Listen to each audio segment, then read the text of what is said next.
இந்த பதிவில் மாயாண்டி சுவாமிகளின் ஜீவ சமாதியும் அவரின் குருவான சூட்டுக்கோள் ராமலிங்க சுவாமிகளின் அதிஷ்டானமும் எங்கு அமைந்துள்ளது என்பதை மகான்களின் ஜீவ சமாதி என்ற தலைப்பின் மூலம் தெரிந்து கொள்வோம். மாயாண்டி சுவாமிகள் தனக்கு 2 ஆண்டுகளில் அடக்கம் ஏற்படும் என்று 1928 வருடம் புரட்டாசி மாதம் 6ஆம் தேதி இருளப்ப கோனார் உட்பட தன் பக்தர்களிடம் தகவல் தெரிவித்தார்.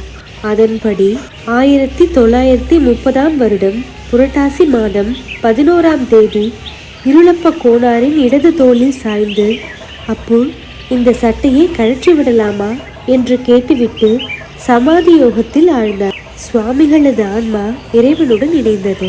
இவரின் ஜீவ சமாதி மதுரை திருப்பரங்குன்றம் தியாகராஜர் பொறியியல் கல்லூரி நிறுத்தத்தில் இறங்கிக் கொண்டு அங்கிருந்து 10 நிமிடங்கள் நடந்தால் காகபுசுண்டர் மலை வந்துவிடும்.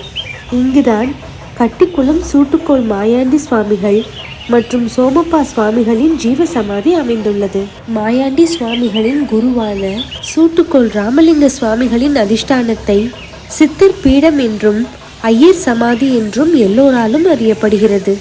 இந்த கோயில் துவக்க காலத்தில் கருவறை, அர்த்த மண்டபம், முன் மண்டபம், அதற்கு முன் தகர கொட்டகை என்று அமைந்திருந்தது. தற்போது நிர்வாக வசதி கருதியும் திரளான பக்தர்கள் வந்து வணங்குவதற்கும் வசதியாக விஸ்தாரமாக்கப்பட்டுள்ளது. கருவறையில் ஒரு மேடை மேல் சிவலிங்க ரூபத்தில் வணங்கப்படுகிறார் சூட்டுக்கோள் ராமலிங்க சுவாமிகள்.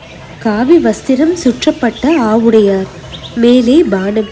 இந்த பானம் என்கிற லிங்கம் நவபாஷாணத்தால் ஆனதாம். பானத்தில் ஒரு குவளை, பானத்தில் இருந்து பிரித்து எடுக்க முடியாத அளவுக்கு இந்த குவளை செப்பால் காப்பிடப்பட்டுள்ளது. பெரிய திருவாசி பின்புறம் அழகு சேர்க்கிறது. சுவாமிகளின் பழைய திருவுருவ படம் ஒன்று கருவறையில் காணப்படுகிறது. தவிர கட்டிக்குளம் சூட்டுக்கோள் மாயாண்டி சுவாமிகளின் சமாதியும் விநாயகர், ஸ்ரீ தண்டபாணி ஆகிய திருவுருவங்கள் உள்ளன. மாயாண்டி சுவாமிகளின் சமாதி திருப்பரங்குன்றத்தில் இருந்தாலும் அவரே வேறு உருவில் இங்கு சமாதி கொண்டுள்ளார். சிவகங்கை மாவட்டம் மானாமதுரை வட்டம் கட்டிக்குளத்தில் சூட்டுக்கோள் மகா ஞான சித்தர் அருள்மிகு ராமலிங்க சுவாமிகள் திருக்கோயில் அமைந்துள்ளது. தினமும் 6 கால பூஜைகளும் பல விழாக்கள் நடத்தியும் தினசரி அன்னதானம் செய்து அற்புதமாக பராமரித்து வருகிறார்கள் கட்டிக்குளம் கிராம மக்கள்.